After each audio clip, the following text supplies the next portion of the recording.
Everything you need to know about products and services that can improve your life. This is Experts on Call on CIL 650. Welcome back to Key Pacific Strata Life on CIL 650, and I'm Tony Giavento, your host, and Sean Lang from Specifex Roofing Specialist is here. Albert Atfield from CanStar Restorations as project manager is here. We're talking about, what you do in case of an emergency, what the impact is, what happens afterwards, and we have a caller on the line that we've invited from Port Coquitlam. They had a fire this week, not related to the windstorm, but the circumstances are somewhat similar because it started as a result of a power outage. Melanie, are you on the line? I am. Hi. So if you could give us a little bit of kind of a breakdown of what happened in your circumstance and maybe some of the stuff that you noticed from your property itself. Okay. On Monday evening, just before 10, there was a power outage again in the sort of the downtown Poco area. And shortly after that, the alarm started going off. One of the owners, like many, had candles going to deal with the power outage, and unfortunately, in one of the units, the candles actually started a fire. It was a real fire that then set off the sprinkler system, and so we had most of our owners out on the sidewalk, I think, until about 12:30 in the morning on Monday. Fire attended. It was the whole process. It was quite an event. So I'm assuming that everyone survived. There were no serious injuries. No. Yeah, and fortunately, and thank goodness, that the owner in the unit where the fire occurred apparently had some difficulty getting out. I think there was some disorientation and fear, obviously, because it was, I'm sure, quite scary. And it was just so wonderful because some of the neighbors down the hall heard that person calling for help and they knew of that person living there, and they were able to go to the door and work their way around, I understand, to a different door, and were able to help that person get out. And that, to me, I think probably was one of the most powerful things that came out of that night, because, when the alarms go off, not everybody even wanted to leave. I heard people in the hallway saying, well, what should we do? Should we go out or should we stay? And that was really upsetting. But I find these events sort of allow us to get to know our neighbors better. And if these folks didn't know about this person who lived on their own, didn't necessarily get out a whole lot, if they didn't know about them living there, this could have ended quite differently. And I'm just really glad, because I feel that it was a testament to neighbors knowing their neighbors and being able to kind of look out for each other a little bit. You maybe can't know everyone in your building, but, the people who are on your floor or coming or going in passing, I think just saying hello and learning to recognize people, I feel in this case really made a difference. It's kind of interesting. It kind of goes back to our school days when there was an emergency drill and we would all have to file out to the field or in front of the school, and our teacher or whoever, the head of our unit was, they would take roll call and identify the kids that were there, not there, and make sure everybody was safe. It does come to the question, though, in your case, do you guys have an emergency plan that you follow? Not formally, no. And I think, there's the expression about hindsight being 20/20. I feel quite lucky that, the council and the owners and the residents in our building, I feel really came together quite well during this. This could have been a lot worse on so many different levels. Because of the power outage the previous weekend, we had sort of had some sort of practice. So as soon as the power outage happened the second time, we were already, without necessarily having the plan, taping door mechanisms so that people could get in and out, and council people, we were, texting each other and calling and looking for each other and meeting up and just sharing information, and, everybody sort of played a different role. It was quite amazing. But I think because we had just had the practice from the previous week, it was all still quite fresh. And I think we were lucky that there was never an argument about what should be done. People just kind of got to it and did it, even though we didn't have a formal plan per se. And I feel quite lucky for that, although I think we'll be looking at creating a formal plan now. I'm sure many stratas will.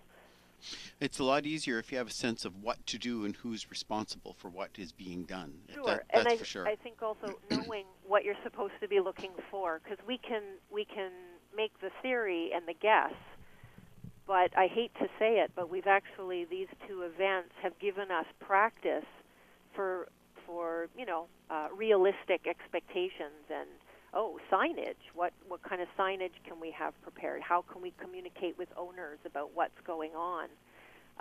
It was really quite a logistical exercise, right? Fortunately for us, our sprinkler system is outstanding. It's a newer building. I think each unit, it feels like we have 15 sprinkler heads in every unit or something. So that system really did its job. So the actual fire damage really was quite minimal compared to, I think, how it could have turned out in a different building.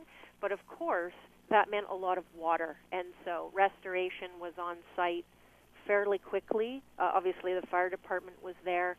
And so now, as a strata, we're dealing, with what comes next with all of that. Lots and lots of water.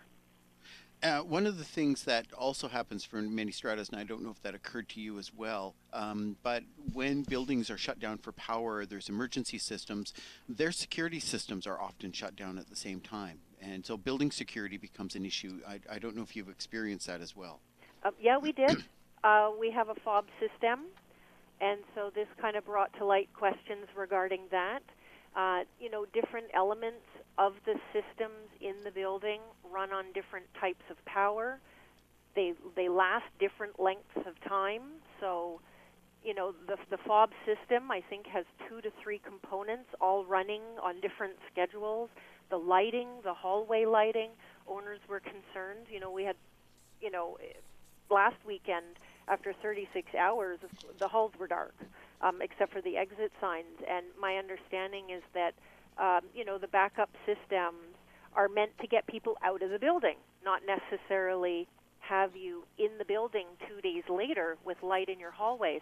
So I'm not an expert on all of that, but these things are making us look at those questions and get to know our systems a lot better.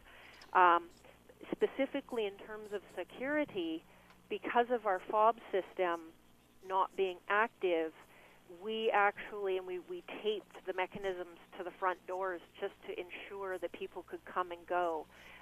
We had council people. We were in the lobbies just camped out.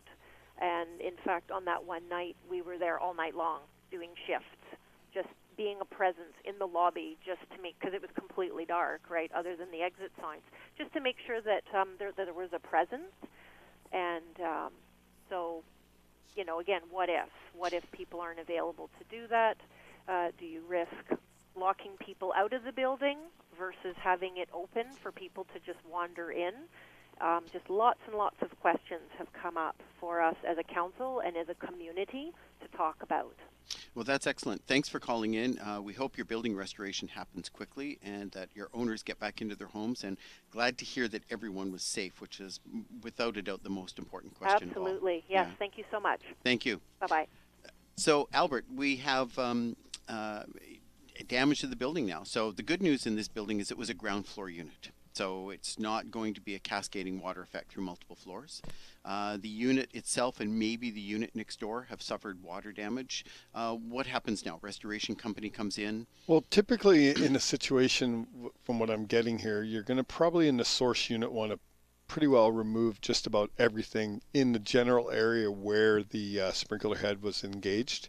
So that needs to be identified when you go in. The other thing that people do overlook from time to time is that the water migrates quite a long ways on the slab itself, being on the first floor. Right. So typically when you have a flood on the third floor, if it's a wood structured building, it relatively acts much like a sieve for the most part. And then when it hits the slab, which is 6 inches now, it'll start to taper out that way. So that's the first thing you're kind of looking at, is you're going to be dealing with the source area, removing those materials that need to be out that are not salvageable, and then identifying, as whatever you need to from there, and that's going to involve flooring and a multitude of different things. And there's two phases to the restoration side. The first is emergency mitigation. Correct. Right. Yeah. So stop what's happening and clean up the immediate. Clean it up, and then you want to then at that point, once you get it cleaned up and get all the standing water out, you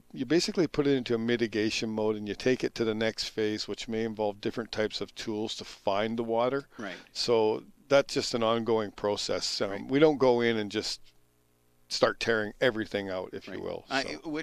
That's a surprise to consumers, though. That's, the company came in, they did the they were on their site last night, they removed the water, did the restoration, and now we got to wait for the insurance company to get involved. But that's where the insurance claim process starts. Yeah, we don't want to get too far ahead of the insurance companies. Exactly. We want to show the respect of everybody here, and everybody's on the same page and the same team, and we're trying to get the same result. Right. So, everybody has to properly be engaged to do that. If, we don't take anything for liberties, if you will.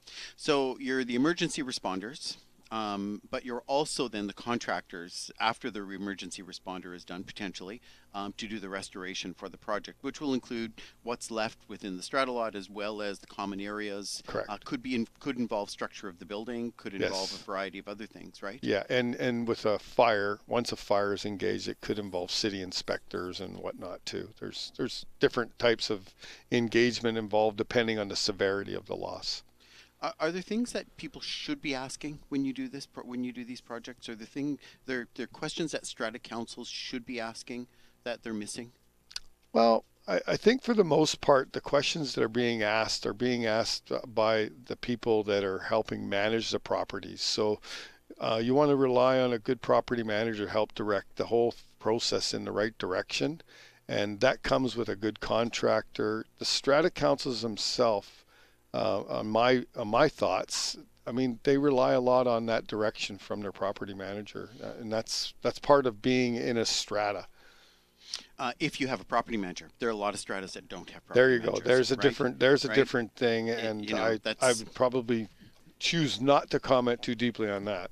Well, and that's one of the challenges I think that people have to look at is that not all buildings run and operate the same. And even if you do have a property manager, some strata councils are very proactive and they are the active decision makers. So, Correct. The property Yes. managers Yep. have a limited role in what happens in the building. Yeah. So you really, I guess, as the contractor, you have to know your client as much as the client has to know who's making decisions. 100%. The Yeah. responsibility. I agree. We'll be right back after these messages. You're listening to Key Pacific's Talk About Strata on 650 CIL. This is Experts on Call on CIL 650.